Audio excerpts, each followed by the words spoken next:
ನಮಸ್ಕಾರ ನನ್ನ ಪ್ರೀತಿಯ ಕರುನಾಡಿನ ವೀಕ್ಷಕರೇ, ಈಶ್ವರೀಸ್ ಉಂಬಳ ಮನೆಗೆ ನಿಮಗೆಲ್ಲ ಸ್ವಾಗತವನ್ನು ಬಯಸ್ತೇನೆ. ಇವತ್ತು ಗರಿಗರಿಯಾದ ನಿಪ್ಪಟ್ಟು ಹೇಗೆ ಮಾಡೋದು ಅಂತ ಮಾಡಿ ತೋರಿಸ್ತೀನಿ. ಈ ನಮ್ಮ ರೆಸಿಪಿ ನಿಮ್ಗೆ ಇಷ್ಟ ಆದರೆ ನಮ್ಮ ಚಾನಲ್ನ ಸಬ್ಸ್ಕ್ರೈಬ್ ಮಾಡೋದು ಮರಿಬೇಡಿ. ಬೆಲ್ ಐಕನ್ ಕ್ಲಿಕ್ ಮಾಡಿ, ಲೈಕ್ ಮಾಡಿ, ಕಮೆಂಟ್ ಮಾಡಿ, ಶೇರ್ ಮಾಡಿ. ಬನ್ನಿ ವೀಕ್ಷಕರೇ, ಇದಕ್ಕೆ ಬೇಕಾದ ಇಂಗ್ರೀಡಿಯೆಂಟ್ಸ್ ಏನೇನು ಅಂತ ನೋಡ್ಕೊಂಬರೋಣ. 200 ಗ್ರಾಮ್ ಸಣ್ಣ ರವೆ ಅಂದರೆ ಚಿರೋಟಿ ರವೆ ಅಂತಾರಲ್ಲ ಅದು, 200 ಗ್ರಾಮ್ ಅಕ್ಕಿ ಹಿಟ್ಟು, 2 ಟೀ ಸ್ಪೂನು ಖಾರದ ಪುಡಿ, 1 ಟೀ ಸ್ಪೂನು ಅರಿಶಿನ ಪುಡಿ, 1 ಟೀ ಸ್ಪೂನು ಸಕ್ಕರೆ, 2 ಟೇಬಲ್ ಸ್ಪೂನ್ ಹುರಿದ ನೆಲಗಡಲೆ ಬೀಜ, 3 ಟೇಬಲ್ ಸ್ಪೂನ್ ಎಳ್ಳು, 2 table spoon Dalda, 2 table spoon ಹುರಿಗಡಲೆ, ಉಪ್ಪು ರುಚಿಗೆ, ಎಣ್ಣೆ ಕರಿಯಲು. ಬನ್ನಿ ವೀಕ್ಷಕರೇ, ನಿಪ್ಪಟ್ಟು ಹೇಗೆ ಮಾಡೋದು ಅಂತ ನೋಡೋಣ. ನೆಲಗಡಲೆ ಬೀಜನ ಹುರಿದು ಸಿಪ್ಪೆ ತೆಗೆದು ಹೀಗೆ ಇಟ್ಕೊಂಡಿದ್ದೀನಿ ನೋಡಿ. ಇದನ್ನು ಮಿಕ್ಸಿ ಜಾರ್ಗೆ ಹಾಕ್ಕೊಳ್ಳೋಣ. ಇದು ಹುರಿಗಡಲೆ 2 ಸಮ ಪ್ರಮಾಣದಲ್ಲಿ ತಗೊಂಡಿದ್ದೀನಿ. ಇದನ್ನು ಮಿಕ್ಸಿಯಲ್ಲಿ ನಾವು ಸ್ವಲ್ಪ ತರಿಯಾಗಿ ರುಬ್ಕೊಳ್ಳೋಣ. ಒಂದು ಸಲ ಆನ್ ಮಾಡಿ ಆಫ್ ಮಾಡಿದರೆ ಸಾಕು.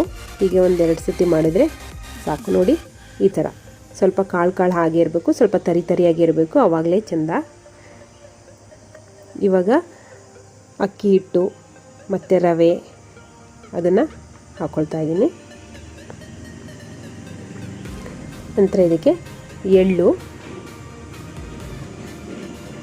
ಬಿಳಿ ಎಳ್ಳು ಇದನ್ನು ಹಾಕ್ಕೊಳ್ತಾ ಇದ್ದೀನಿ. ಸಕ್ಕರೆ ಹಾಕೋಣ, ಅರಿಶಿನ,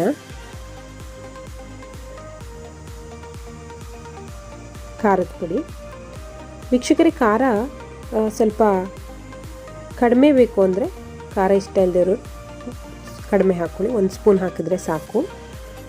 ಮಕ್ಕಳಿಗೆಲ್ಲ ಖಾರ ಸ್ವಲ್ಪ ಕಡಿಮೆ ಬೇಕಲ್ವಾ, ಹಾಗಾಗಿ ಉಪ್ಪು ನೋಡ್ಕೊಂಡು ಹಾಕ್ಕೊಳ್ಳಿ ರುಚಿಗೆ ತಕ್ಕಷ್ಟು. ಈಗ ಒಂದು ಪ್ಯಾನ್ನ ಬಿಸಿಗಿಟ್ಟಿದ್ದೆ. ಆ ಪ್ಯಾನ್ಗೆ ಡಾಲ್ಡಾ ಅಂದರೆ ವನಸ್ಪತಿ ಅಂತ ಹೇಳ್ತೀವಲ್ಲ ಅದನ್ನು ಹಾಕ್ತಾಯಿದ್ದೀನಿ. ಇದು ಬಿಸಿಯಾಗಲಿ.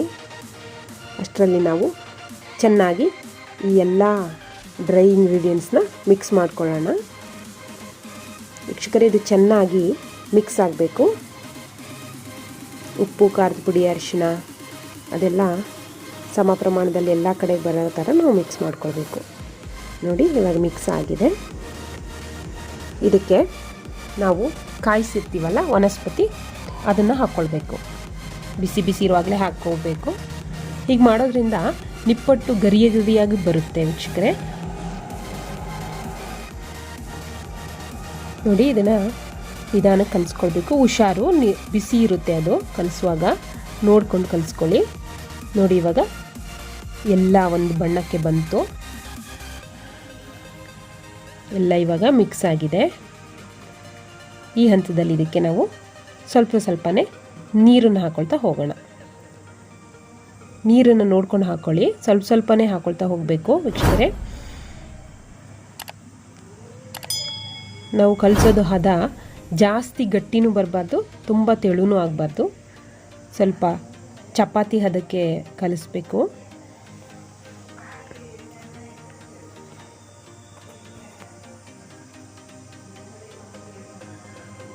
ವೀಕ್ಷಕರೇ, ನಮ್ಮ ಇಂದಿನ ಗಾದೆ ಏನಪ್ಪ ಅಂದರೆ, ಕೂತು ತಿನ್ನೋನಿಗೆ ಕುಡಿಕೆ ಹೊನ್ನು ಸಾಲದು ಅಂತ. ಅಂದರೆ ನಾವು ನಮ್ಮ ತಂದೆ ತಾಯಿ ಆಸ್ತಿ ಮಾಡಿದ್ದಾರೆ ಅಂತನೋ ಅಥವಾ ನಮ್ಮ ಹತ್ರ ದುಡ್ಡಿದೆ ಅಂತನೋ ನಾವು ಕೂತ್ಕೊಂಡು ಏನೂ ಕೆಲಸ ಮಾಡ್ತಾ ಇದ್ದರೆ ನಿಮಗೆ ಎಷ್ಟಿದ್ರೂ ಸಾಲಲ್ಲ ಅಂತ ಅದು ಈ ಗಾದೆ ಅರ್ಥ.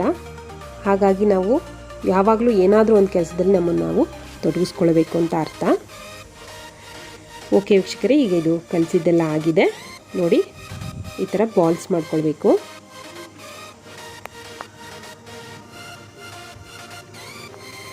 ಸಣ್ಣ ಸಣ್ಣ ಬಾಲ್ಸ್ ಮಾಡ್ಕೊಳ್ಬೇಕು. ನಿಪ್ಪಟ್ಟು ಸ್ವಲ್ಪ ಚಿಕ್ಕದಾಗೆ ಮಾಡ್ತಾಯಿದ್ದೀನಿ. ನಿಮಗೆ ದೊಡ್ಡದು ಬೇಕಂದರೆ ಬಾಲ್ಸ್ ಸ್ವಲ್ಪ ದೊಡ್ಡದು ಮಾಡ್ಕೊಳ್ಳಿ. ನೋಡಿ ಈ ಥರ ಇವಾಗ ಮಾಡಿ ಇಟ್ಕೊಂಡಿದ್ದೀನಿ. ರೊಟ್ಟಿ ತಟ್ಟೋದು ಅಥವಾ ಹಪ್ಪಳ ತಟ್ಟೋ ಮಿಷಿನ್ ಇರುತ್ತಲ್ಲ ವೀಕ್ಷಕರೇ, ಅದನ್ನು ಉಪಯೋಗಿಸ್ಕೊಂಡ್ರೆ ಬೇಗ ಕೆಲಸ ಆಗುತ್ತೆ. ನೋಡಿ ಈ ಥರ ಉಂಡೆಗಳನ್ನ ಈ ಥರ ಇಟ್ಕೊಂಡು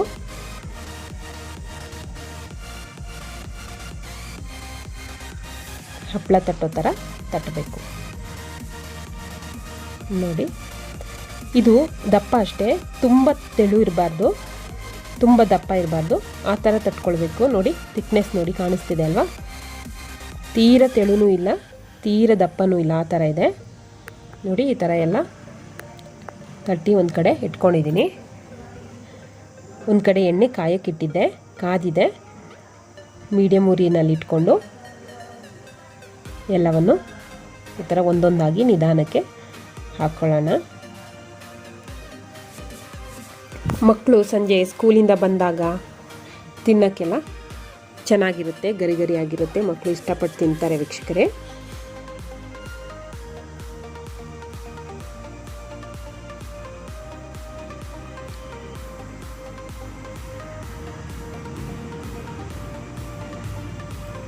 ನೋಡಿ ವೀಕ್ಷಕರೇ, ಇವಾಗ ಅದು ಹೊಂಬಣ್ಣಕ್ಕೆ ತಿರುಗ್ತಾ ಇದೆ. ಆಲ್ಮೋಸ್ಟ್ ನಮ್ಮದು ನಿಪ್ಪಟ್ಟು ರೆಡಿ ಆಗಿದೆ.